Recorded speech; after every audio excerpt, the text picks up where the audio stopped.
इस समय पूरे भारत में सबसे बड़ा और कोई महत्वपूर्ण समाचार है तो वो है एससी एसटी एक्ट में बदलाव का। हाल ही में 1 सितंबर 2025 को भारत के सुप्रीम कोर्ट ने एससी एसटी एक्ट के एक मामले में महत्वपूर्ण आदेश जारी किए हैं। बस उसी आदेश को लेकर के भारत की पूरी मीडिया तरह तरह से समाचार परोस रही है। भारत की मीडिया अपने अपने हिसाब से इस आदेश को समाचार का रूप देकर के लोगों के सामने प्रस्तुत कर रही है। कुछ लोग इसे एससी एसटी जाति लोगों के लिए नुकसान बता रहे हैं, तो कुछ इसे एससी एसटी एक्ट में बदलाव बता रहे हैं और कोई इसे एससी एसटी एक्ट को कमजोर करने का तरीका बता रहा है। लेकिन पूरी सच्चाई और उस आदेश की हकीकत के साथ कोई बात कर ही नहीं रहा है, कोई समझा ही नहीं रहा है कि भैया आखिर सुप्रीम कोर्ट ने आदेश में क्या समझाया है जो लोगों को पता चलना चाहिए। यही कारण है कि मुझे इस काम पर 3-4 दिन अच्छे से खर्च करने पड़े और आपके लिए वो बात निकाल करके लाया हूं जो हम सभी के लिए जानना जरूरी है, ताकि आप सभी इस भ्रम से निकल सके, अफवाहों से दूर रह सके और हकीकत को जान सके। और यह मामला आपको अच्छे से समझ में आ जाए, इसके लिए मैंने इसे 25 नवंबर 2024 को एक एससी समुदाय के परिवार के साथ हुई घटना से लेकर 1 सितंबर 2025 को सुप्रीम कोर्ट का जो निर्णय या आदेश आया है उस तक पूरा घटनाक्रम के रूप में तैयार किया है, ताकि अच्छे से हमारे मामला समझ में आ जाए और सुप्रीम कोर्ट का जो आदेश है उसकी सच्चाई हमें पता चल जाए। अब चाहे आप एससी हो या एसटी हो या अन्य समुदाय से हो, ये जानकारी हमारे लिए जानना बेहद जरूरी है। इस पूरे मामले को अच्छे से समझाने के लिए मैं आपको थोड़ा पीछे के समय में लेकर चलता हूं। नवंबर 2024 का समय। कहानी शुरू होती है महाराष्ट्र के उस्मानाबाद जिले की शिव तहसील से, एक छोटा सा गांव जहां नवंबर 2024 में पंचायत के चुनाव खत्म हुए हैं। पंचायत के चुनाव खत्म होने के बाद गांव में माहौल पहले ही गर्म था। जातीय समीकरण और राजनीति तो टकराव तय था। 25 नवंबर 2024 शाम का समय, एक राजकुमार जीवराज जैन नाम का व्यक्ति अपने समर्थकों के साथ एक किरण नामदेव वाघमारे व्यक्ति के घर जाता है। आरोप है कि यह व्यक्ति जो राजकुमार है वो चुनाव की रंजिश निकालने के लिए उस किरण नाम के व्यक्ति के घर गया। अब ये जो किरण नाम का व्यक्ति है यह मातंग जाति से संबंध रखता है। मातंग जाति अनुसूचित जाति यानी कि एससी समुदाय में आती है। अब जब ये समर्थकों के साथ उनके घर पहुंचा तो घर के बाहर ही ये लोग मिल गए। वहां पर किरण नामदेव वाघमारे और उसका परिवार था। आरोप है कि इस राजकुमार नाम के व्यक्ति ने अपने उन समर्थकों के साथ इन पर हमला बोल दिया और ऐसा कहा गया है कि इन्होंने उनको लाठी और डंडों से पीटा और उनके साथ अभद्रता की। राजकुमार जैन ने उनसे बोला कि तुमने मेरे खिलाफ वोट क्यों किया, जैसा मैंने कहा था उस जगह पर वोट क्यों नहीं डाला। ये मंगत्यानों की तरह, ये घमंडियों की तरह गांव में रह रहे हो, ऐसा उसने उनका कह करके अपमान कर दिया। ये जो शब्द है मंगत्यानो, कहा जा रहा है कि ये जो शब्द था ये उनके लिए अपमानजनक था, नीचा दिखाने वाला था। इतना ही नहीं, ऐसा कहने के बाद उस राजकुमार नाम के व्यक्ति ने उस परिवार की महिलाओं के साथ भी अभद्रता की, उनकी साड़ी खींची और बोतल में पेट्रोल भर करके उनके घर के जलाने को धमकी दे डाली। इस हमले की घटना के बाद किरण नामदेव वाघमारे व्यक्ति ने पुलिस थाने में मामला दर्ज करवा दिया। एससी एसटी एक्ट में मामला दर्ज हुआ, तुरंत एफआईआर हो गई और उस व्यक्ति ने एफआईआर में लिखवाया कि राजकुमार नामक जो व्यक्ति है इसने उससे सार्वजनिक रूप से यानी अन्य लोगों की मौजूदगी में जाति सूचक शब्द कहे हैं, उसका अपमान किया है, जातिगत गालियां दी हैं, उसे मंगत्यानो कह करके बुलाया है और ये शब्द उसको नीचा दिखाता है, उसका अपमान करता है। और इस तरह से राजकुमार जैन पर भारतीय न्याय संहिता 2023 की धाराओं के साथ साथ SC ST एक्ट की धारा 31O, 31R, 31S और 31W लगा दी जाती है। अब गिरफ्तारी होना तय था, तो राजकुमार जैन इस मामले को लेकर के सत्र न्यायालय जाता है। वहां पर वो अपनी एंटीसिपेटरी बेल के लिए आवेदन करता है, यानी कि अपनी अग्रिम जमानत के लिए याचिका देता है। लेकिन सत्र न्यायालय यानी कि एडिशनल सेशन जज ऐसा कहते हुए कि जो FIR है उसमें तो प्रीमा फेसी यानी कि प्रथम दृष्टया ही आरोप सिद्ध हो रहे हैं और SC ST एक्ट की धारा 18 में प्रावधान है कि अगर प्रथम दृष्टया आरोप सिद्ध हो रहे हैं तो उसको बेल नहीं दी जा सकती, यानी कि अग्रिम जमानत नहीं दी जा सकती। और ऐसा कहते हुए सत्र न्यायालय राजकुमार जैन की उस याचिका को निरस्त कर देते हैं, यानी कि राजकुमार जैन को जमानत नहीं मिल पाती।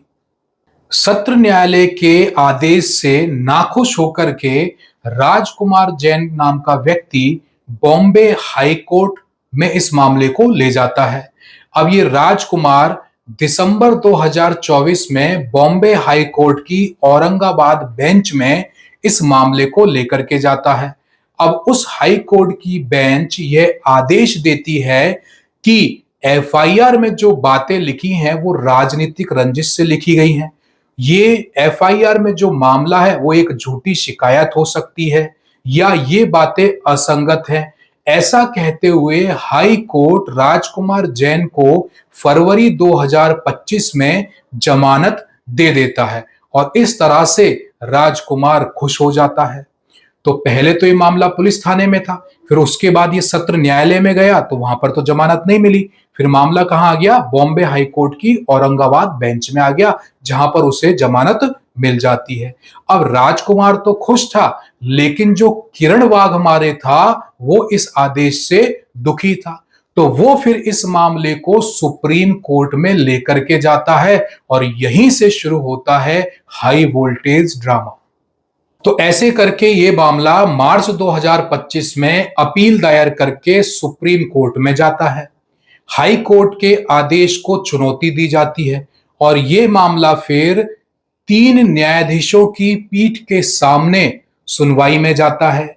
इसमें CJI BR Gavai, justice Vinod Chandran और जस्टिस अंजारिया शामिल हैं।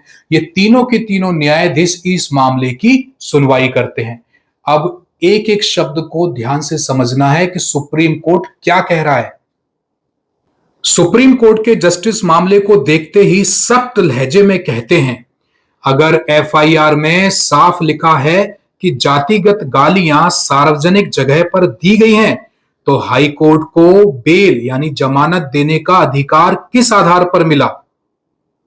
तो सुप्रीम कोर्ट साफ साफ बोल रहा है, अपनी बात को स्पष्ट रूप से कह रहा है कि जब FIR में लिखा हुआ है कि इस व्यक्ति को सार्वजनिक रूप से जातिगत गालियां दी गई हैं, जातिगत अपमान किया गया है, वो भी अन्य लोग उपस्थित हैं ऐसे समय में, तो भैया अधिनियम तो खुद ही कह रहा है कि जैसे ही FIR में आपको पता चले कि ये काम जो है अपमानित करने का या जातिगत गाली देने का वो सार्वजनिक रूप से हुआ है, तो फिर हाई कोर्ट ने बेल दे कैसे दी? उनको तो इस धारा का पालन करना चाहिए था, तुरंत गिरफ्तारी होनी चाहिए थी। तो तुरंत गिरफ्तारी ना करके तुम उसे जमानत दे रहे हो, ये आखिर तुमने कर कैसे दिया? सुप्रीम कोर्ट इस पर सख्त टिप्पणी कर रहा है। अब मैं एक एक बिंदु को समझा रहा हूं कि सुप्रीम कोर्ट ने किस किस बात पर जोर दिया। तो पहला तो ये हो गया, हाई कोर्ट को एक तरह से सीधे शब्दों में समझा दिया कि भैया जहां गिरफ्तारी होनी थी वहां आपने जमानत दे दी। अब दूसरा बिंदु क्या है? सुप्रीम कोर्ट ने कहा कि SC ST एक्ट में धारा 18 का अर्थ है कि यदि किसी व्यक्ति के खिलाफ FIR से उसके अपराध का प्रथम दृष्टया पता चलता है तो एंटीसिपेटरी बेल नहीं मिलेगी, उसे जमानत बिल्कुल भी नहीं मिलेगी, जैसा कि आरोपी राजकुमार जैन की एफआईआर से पता चला कि उसने सार्वजनिक जगह पर जातिगत गालियां दी। तीसरा बिंदु, सुप्रीम कोर्ट ने सख्त लहजे में निचली अदालतों को स्पष्ट संदेश दिया है कि केवल एफआईआर की पहली छाप देखनी है, गहराई में जाकर जांच नहीं करनी, कोई मिनी ट्रायल नहीं करनी है। और यही वो बिंदु है जिसने पूरे भारत में बवाल मचा रखा है, भ्रम फैला रखा है। और यही बात हमें समझना जरूरी है। सुप्रीम कोर्ट के इस बिंदु से दो अर्थ निकल रहे हैं। एक, आरोपी और शिकायतकर्ता दोनों के हित की बात हो रही है। सुप्रीम कोर्ट बोल रहा है कि भैया एफआईआर की प्रथम छाप से ही निर्णय ले लेना है। इसका मतलब ये हुआ कि जैसे ही मामला हाई कोर्ट में गया तो उन्होंने इस पर ट्रायल कर लिया। ट्रायल का मतलब है आपने इन्वेस्टिगेशन कर ली, कैसा हुआ है या नहीं हुआ है, इसके पीछे आप चले गए, तहकीकात करने लगे। तो सुप्रीम कोर्ट कह रहा है भैया एफआईआर में जो कुछ छपा हुआ है उसी के आधार पर निर्णय देना है। आपको अलग से कोई ट्रायल नहीं करनी है, आपको अलग से कोई मामले की छानबीन नहीं करनी है। अगर उस एफआईआर को पढ़ते ही प्रथम दृष्टया आरोप सिद्ध हो रहे हैं तो आपको तुरंत निर्णय ले लेना है, तुरंत डिसीजन दे देना है कि भैया किसी भी तरह की जमानत नहीं मिलेगी। जमानत की याचिका को तुरंत रद्द कर देना है और उसकी गिरफ्तारी करवानी है और जो शिकायत करता है उसको सुरक्षा प्रदान करनी है, ऐसा सुप्रीम कोर्ट कह रहा है। अब इसको सुनकर तो ऐसा लग रहा है कि ये तो भैया शिकायतकर्ता जो था उसके पक्ष में चला गया। ऐसा नहीं है। सुप्रीम कोर्ट यह भी तो कह रहा है कि भैया यदि एफआईआर को पढ़ते ही आपको ऐसा लगे कि इसमें जो आरोप हैं वो एससी एसटी एक्ट की धारा 18 के अनुसार नहीं है, उसकी 18 जो धारा है उसमें जिस तरह से गंभीर आरोप माने गए हैं वैसे गंभीर आरोप नहीं है, तो फिर उसको तुरंत जमानत भी दे देनी है। तो भाई सुप्रीम कोर्ट अपने निर्णय और आदेश में यह स्पष्ट कर रहा है। क्या स्पष्ट कर रहा है? सुप्रीम कोर्ट बोल रहा है कि यदि किसी व्यक्ति का अपमान, जातिगत अपमान सार्वजनिक जगह पर सार्वजनिक रूप से या अन्य लोगों की मौजूदगी में नहीं हुआ है तो वो जातिगत अपमान इस अधिनियम के अंतर्गत नहीं आएगा। यानी कि जो धारा 18 कह रही है ना कि एफआईआर को पढ़ते ही तुरंत आपको निर्णय लेना है और तुरंत गिरफ्तारी करवानी है, तो सुप्रीम कोर्ट कह रहा है कि भाई अगर मान के चलो किसी व्यक्ति का अपमान एक बंद कमरे में हुआ है, उसका जातिगत अपमान एक बंद कमरे की घटना है, या मान के चलो अकेले में हुई एक घटना है, वहां पर उसका जातिगत अपमान हुआ है, तो सुप्रीम कोर्ट ये कह रही है कि ऐसे मामले में तुरंत गिरफ्तारी नहीं होगी, ये अधिनियम के तहत नहीं आता है। फिर तो आरोपी जो है उसको जमानत दे दी जाएगी, क्योंकि कई बार ऐसा होता है कि एससी एसटी एक्ट में झूठे केस भी आ जाते हैं, तो ये भी तो राहत भरी बात है। अब यहां पर ये दो बातें हैं, शायद मैं आपको सही से समझा पा रहा हूं।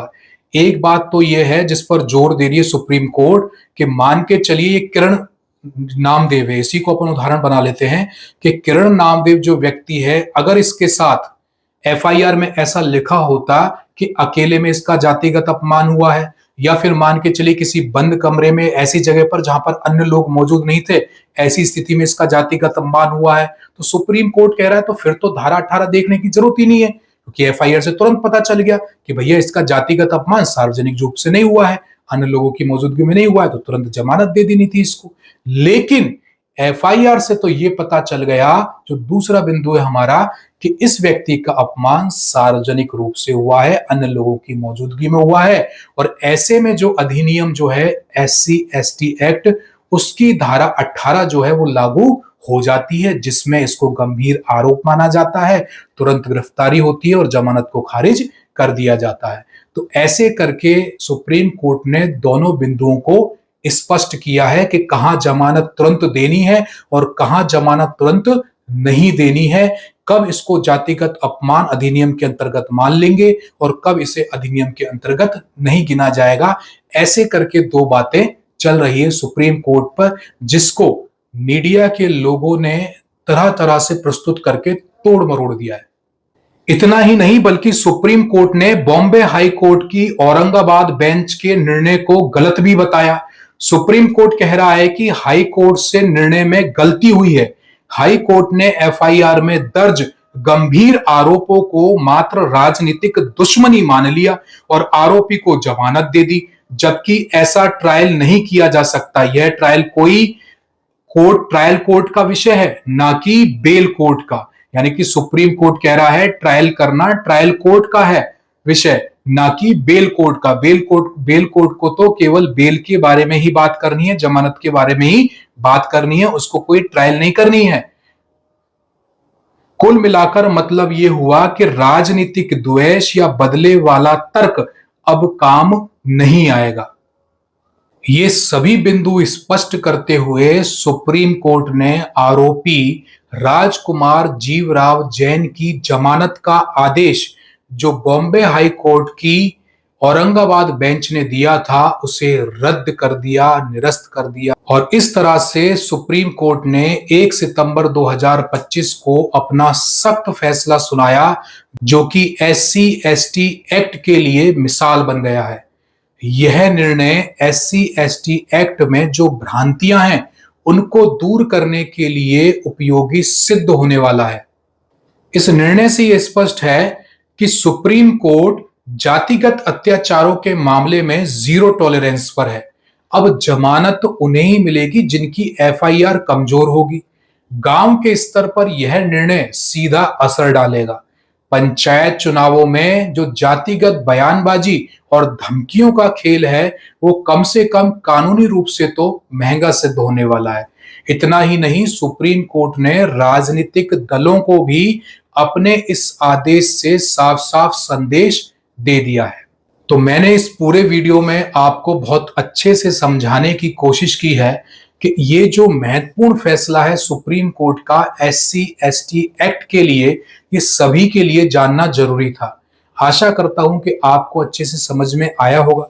मेरे बगल से भी आप स्क्रीन पर देख पा रहे होंगे, मैंने उन बिंदुओं को शॉर्ट में यहां पर लिखा हुआ है, आप स्क्रीनशॉट भी ले सकते हैं। आज के इस वीडियो में इतना ही। आप खुश रहें, दूसरों को खुश रखें, अपना ध्यान रखें, अपने घर वालों का ध्यान रखें। जय हिंद।